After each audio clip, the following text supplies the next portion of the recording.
Welcome back to Retro Ford. We're out in the workshop today. We've put some of these wheels up on some of our socials and people are asking lots and lots of questions. So I'm going to try and answer all those questions now. So these new Group 5 Cortina wheels that we've been doing, a lot of people have been asking what the ET is. So to explain what we've done to get to the ET, I'm going to use this spring, and normally when you're putting a wheel on a classic Ford, it's got a McPherson strut on the front, and it's got a lot of the time you'll have a 2 1/4 inch platform adjustable spring, and normally the wheel will be here and your spring will be here. Now the backspace is sort of dictated by where this goes. So what we've done with all of our wheels is run the same backspace, and by backspace that means the distance from this lip to this face here. Now if you keep the backspace the same on all the widths of wheels, then the ET changes. So typically the ET is the theoretical centre line of the wheel to the mounting face. So on a 5.5, that will be plus 21 mil. On a 6, that will be plus 15 mil.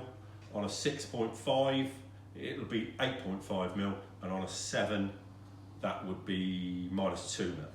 So we keep that the same for all the rims, for the backspace, simply because if you to alter the ET, the wheel will come in and then collide with the tyre will start rubbing on the 2 1/4 inch platform adjuster, and then you've got to run a wheel spacer. So with the hubs that we manufacture, then you can run our wheels without any wheel spacers and they won't rub on the leg. So if anybody's asking a question on what that distance from that face to that face is, typically it's between 100 and 2.5 millimeters on an alloy to 106 on the steel, simply because the width of the wheel is slightly different because of the makeup of the way the wheel's manufactured. All right, the distance in there is the same, but this bit changes on a steel and on an alloy. So even whatever size wheel you buy from us at the moment, whether it be the Group 5 ones when they're finished or these, then that backspace stays the same. So that explains that. And then we've been asked a question on how heavy are the wheels, and typically the wheels are approximately 1 kilo heavier for each size. So the 6J one I've got here is 5.1 kilograms. I haven't weighed the other ones. And what we've got here over here is I've put a tyre on and we've mounted it on the car, checking for clearances and happy with the look, make sure it clears all the brakes and everything. So yeah, we're really happy with that.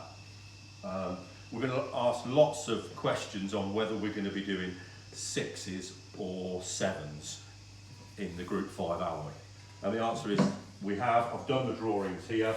Now, although these are not a great quality of a print, this gives you an idea of what the 6.5 and the 7 is going to look like. So they'll be going into manufacturing at the moment. Well, not manufacturing. We'll get some prototypes of those soon, and we'll sign those off. So you will be able to buy these in a 5.5, a 6, a 6.5, which is a really nice size, because a 7 on a Cortina is a bit big, and trying to get clearance or even trying to get them to drive nice is pretty tricky. On a 6.5, you can run a 185 60/13 tyre, and you shouldn't have any clearance issues, and it shouldn't tramline as like the 7s do if you run a sort of Euro look tyre. So that's where we are with the wheels. No prices as yet, but as soon as we have got any prices, then we'll get them all up on the website.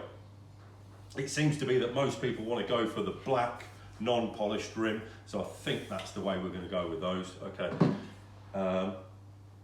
Just one more thing to come back to. We're running them with 2 different centre caps. We've got a raised centre cap because some of the front hubs, the dust cap that goes on the hub protrude through there. So when you buy the wheel, you'll get it with this one and a slightly raised one as well. So I think that pretty much rounds it up. So hope everybody has a great weekend, and we'll speak again soon.